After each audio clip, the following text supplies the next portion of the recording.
Setibanya di masjid, seorang insan akhirnya beroleh ketenangan dan bertemu pencipta selaku hambanya.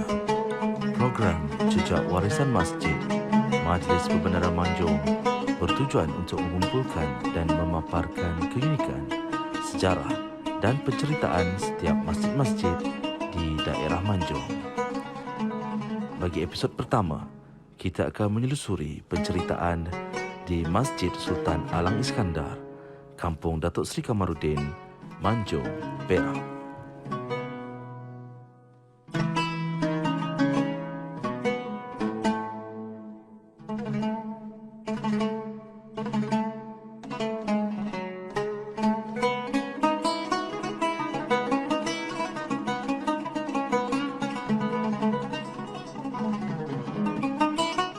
Saya Haji Nur Azman bin Muhammad, Setiausaha Masjid Masjid Sultan Alang Iskandar Shah. Kalau mengikut pengetahuan saya sejarah ni, nama Sultan Alang Iskandar Shah ni adalah Sultan Perak yang ke-30, iaitu ananda kepada almarhum Sultan Idris. Jadi baginda adalah satu-satunya sultan yang boleh dikategorikan sebagai bertaraf ulama lah, antara keturunan sultan-sultan Perak yang ada. Jadi dengan itu kita mengangkat nama Sultan Alang Iskandar Shah ni sebagai satu mercu tanda untuk jadikan nama kepada masjid ini.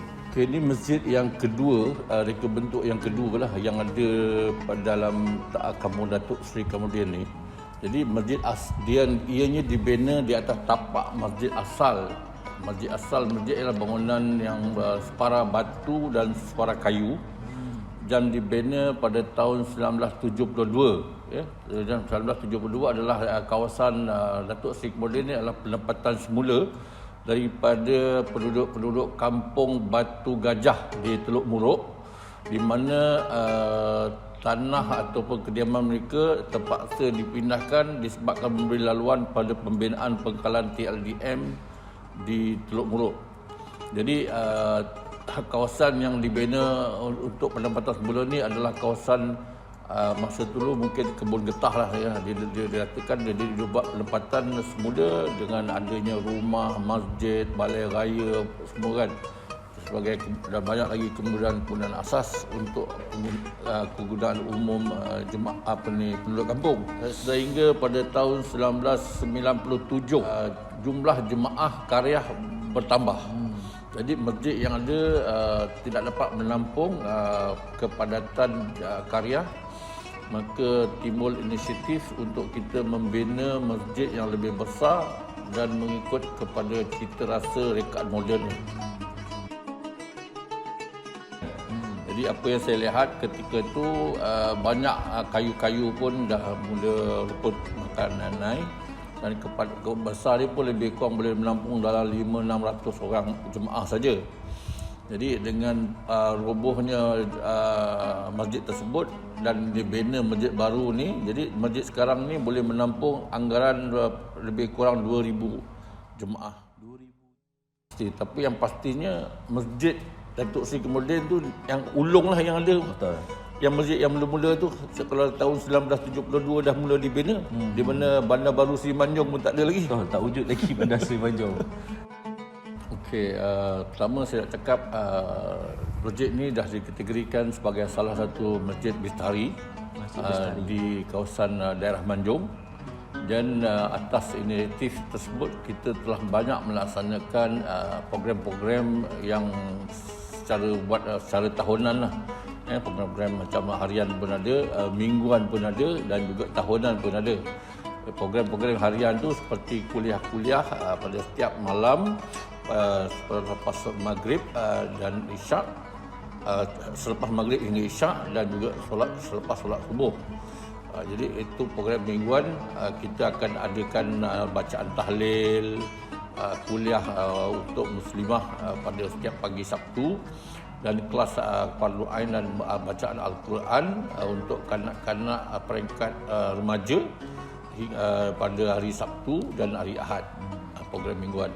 Dan program tahunan kita seperti biasalah, kita adakan acara ceramah sambutan Isra Mi'raj, awal Muharram, program-program seperti bertarawih tahunan menyambut Ramadan ni, sepenuh Ramadan, dan juga dan secara tradisi ni dari kita sejak selebih daripada 15 tahun yang lepas tak pernah tertinggal masakan bubur lambuk sepanjang Ramadan.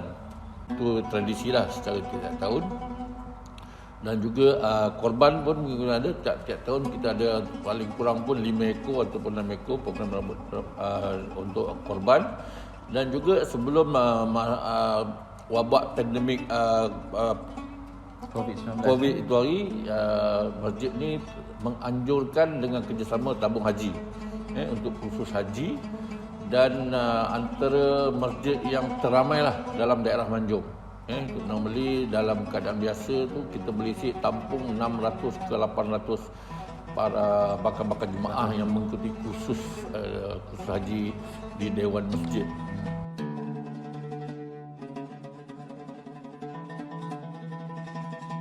Cuma menyeru kepada penduduk Karyah Kampung Datuk Seri kemudian dan kawasan Karyah sekitarnya untuk sama meramaikan mengimarahkan masjid ni supaya dalam bulan Ramadan ni untuk kita sama-sama solat Jumaah 5 waktu dan juga bertarawih pada malamnya.